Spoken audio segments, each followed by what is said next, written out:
Tinosangana zvakare kuti tigovane shoko raMwari, asi nhasi ndichapa chiri sechidzidzo. Ndine munhu akandibvunza mubvunzo wandiri kuda kuti ndiedze kupindura nemanzwisisiro andinoita ini. Mubvunzo wokusikwa komunhu. Pana Genesis chapter 1 verse 26 to 27 inoti, Mwari akati, ngatiite munhu nomufananidzo wedu akafanana nesu, ngaave nesimba pamusoro pehove dzegungwa napamusoro peshiri dzedenga napamusoro pezvipfuwo napamusoro penyika yose napamusoro pezvinhu zvipenyu zvose zvinokambaira panyika. 27. Mwari akasika munhu nomufananidzo waMwari, akavasika murume nomukadzi.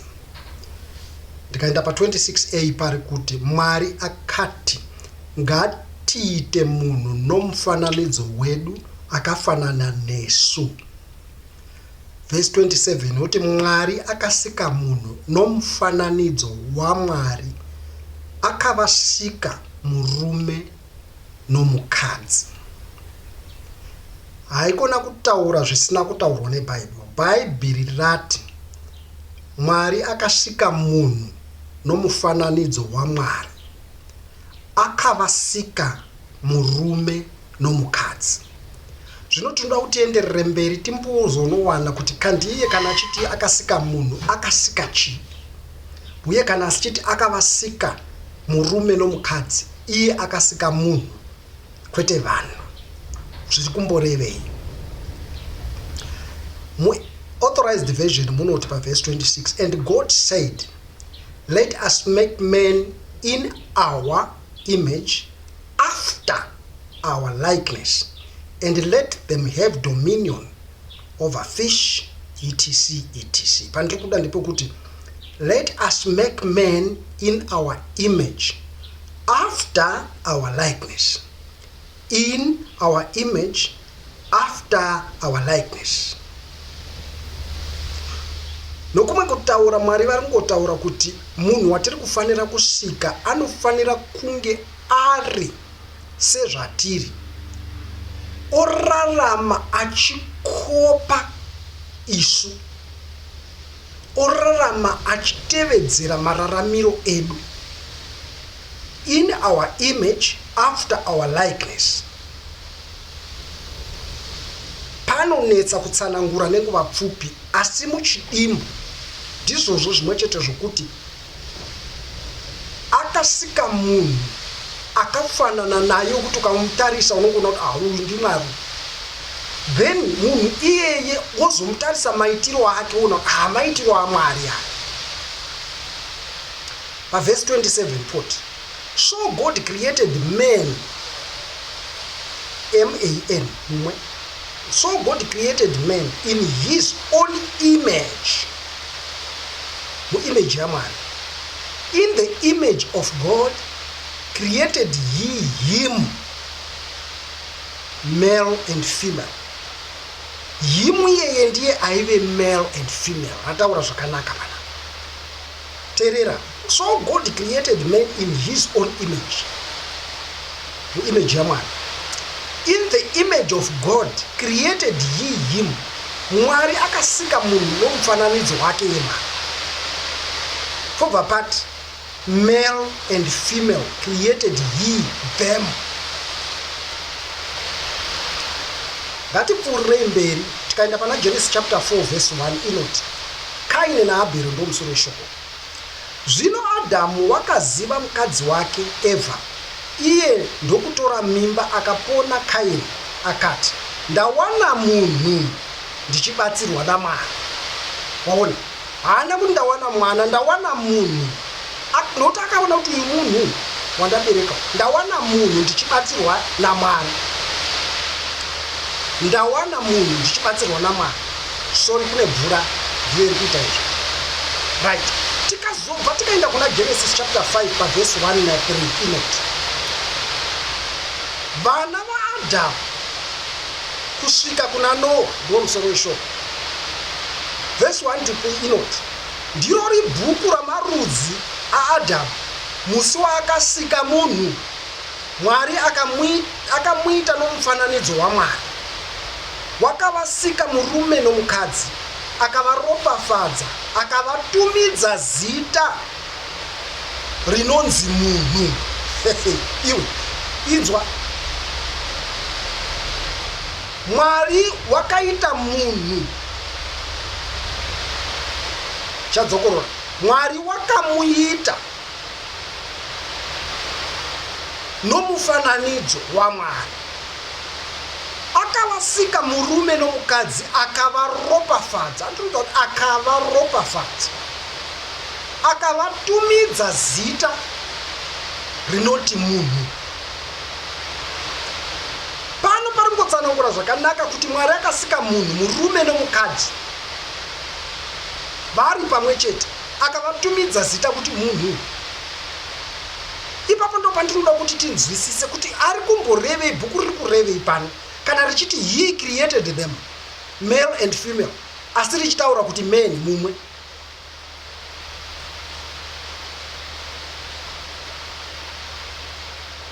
Ngatiendei pa3. Adamu wakanga agara makore ane mazana ana makumi matatu. Genesis 5 verse 3. Adamu wakanga agara makore ane zana na makumi matatu, akabereka mwanakomana wakafanana naye, akamutumidza zita rokuti Seti.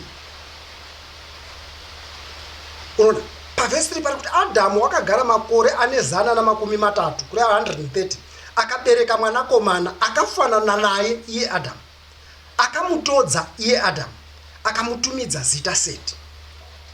Unoona, shure uku kwaberekwa Kaini naAbheri vakangofanana nomunhu wakasikwa naMwari, but panapa paberekwa Seti manje wakafanana naAdamu, uye wakatodza Adamu. Seti haana kutodza Mwari, Adamu wakatodza Mwari, nokuti Adamu akasikwa in the image of God and after the likeness of God.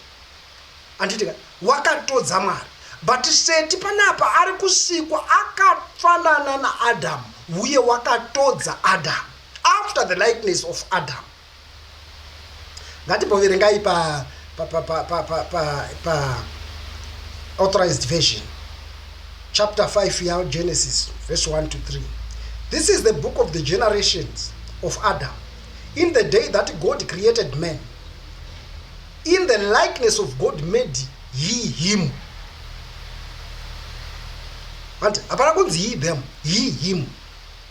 Male and female created he them, and blessed them, and called their name Adam, in the day when they were created. Unoona, Adam panapa ari kutaurwa kuti murume nomukadzi. Verse 2, male and female created he them, and blessed them, and called their name Adam, in the day when they were created. Murume nomukadzi ndokubva vanzi Adam. And Adam lived 130 years and begat a son in his own likeness, after his image, and called himself. Unoona pekutanga paya taona kuti isusu Mwari pana Genesis kunonzi Mwari akati let us make man in our image, after our likeness. Pana Genesis chapter 5 pa verse 3 trukuwana pari kuti, and Adam lived 130 years and begat a son in his own likeness, not after his likeness, in his own likeness, after his image, not in his image, but after his image. Zvavi kusiyana kuya kuti kuya uko kwanzi let us make men in our image, after our likeness. Pano Adam is begetting a son who is in his own likeness, after his image. Urikuona pari kutangira nyaya dzacho manje kunetsa. Uyu wakusikwa wawe munhu wakafanana naAdamu. Saka tiri kuti kudiko panyaya iyi? Ko panonzi Mwari wakavatisa munhu akati paverenge Genesis 2 verse 18 ne 21 to 23. And the Lord God said, it is not good for men. It is not good that man should be alone. I will make him and help meet for him. Verse 21. And God, the Lord God, caused a deep sleep to fall upon Adam, and he slept, and he took one rib out of his ribs, and he closed up the flesh instead thereof. And with the rib he had taken from man, made he a woman, and brought her unto man. And Adam said, this is now bone of my bones, flesh of my flesh. She shall be called woman, because she was taken out of man. Mwari pakati ngatisike munhu nomufananidzo wedu, Mwari ngatisikire Adamu mubatsiri. Mwari chaakatanga kuita akasika mhuka neshiri ndokudzisa kumunhu, munhu ndokudzitumidza mazita. Bhaibheri roti asi pakashayikwa mubatsiri wakakwanira iye munhu, Mwari then ndokuzorarisa munhu. Asika Adam, Eva apa Eva kuna Adam. Adam manje ndopaakuti now kuti zvino uyi ibhonzo remabhonzo rangu nenyama yenyama yangu nokuva achabviswa kwamene achanzi mukadzi. Waextractwa ndo zviri kungotaura pano kuti wafonyongorwa kubva muna Adamu, wabviswa muna Adamu. Anga arimo nokuti Mwari wakavasika mukadzi nemurume akavati Adamu, anga arimo muna Adamu, but zvino wabviswa muna Adamu akamira oga, uyo akamira oga. Handinoziva zvakaita chibage, chibage tsanga imwe chete ikamera bagwe rako wanapo rinomera roita mwana, unoona kurine muchekechera. Muchekechera ndo the male nhingi system yechibage. Kwano paunoona rurebvu ndo the female system. Iwo chibage chiri one ichocho chinozvigadzira chega, choita murume choita mukadzi chiri one. But pamunhu Mwari wakazvisiyanisa kuti aiwa murume ngaachimira woga, mukadzi amire woga. Amen. Saka nyaya ndiri kuda kungopindura chete ndekuti Mwari akasika mukadzi nomurume panguva imwe chete, but mukadzi was housed in the man. Mukadzi wakanga ari mumunhu, ndosaka Adamu ati achanzi mukadzi nokuti abviswa mumurume. Ende iro Bhaibheri riri kutaura kuti akavasika mukadzi nemurume akavatumidza zita rokuti Adamu. So mukadzi is not a secondary creation. Mukadzi wakasikwa pamwe chete nemurume. Vese ndivana Adamu, uyu wazonzi Eva nokuti waseparatwa, wazobviswa kumurume. Iye murume wacho ndiye akamupa zita saka zvaakaita mhuka, akati uyu achanzi a woman because she has been extracted from a man. Wabviswa mumunhu, wazvomorwa kubva mumunhu maangari.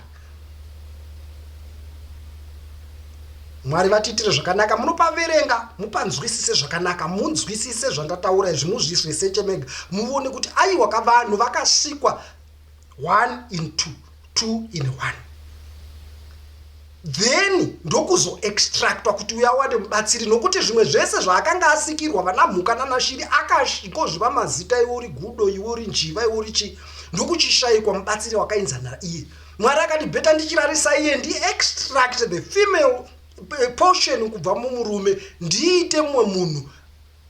Kana vave vaviri manje ukazoverenga vave munhu akafanana neuya wekutanga. Ndosaka uchiona vanodhirowa Mwari, vamwe vanhu vachiillustrata Mwari vanodhirowa Mwari ari murume zvese nomukadzi pamwe chete, nokuti ndo zvakanga zvakaita Adamu. Akasikwa ari male and female, akatumidzwa zita rokuti Adamu. Tazviona pana Genesis chapter 5 verse 1 to 3. Mwari vatiitire zvakanaka, Mwari vakuitire zvakanaka. Mudzwisise shoko raMwari, murisechewo shoko raMwari, munzwe kuti vari kuti kudii. Zita raJesu richikudzwa. Amen.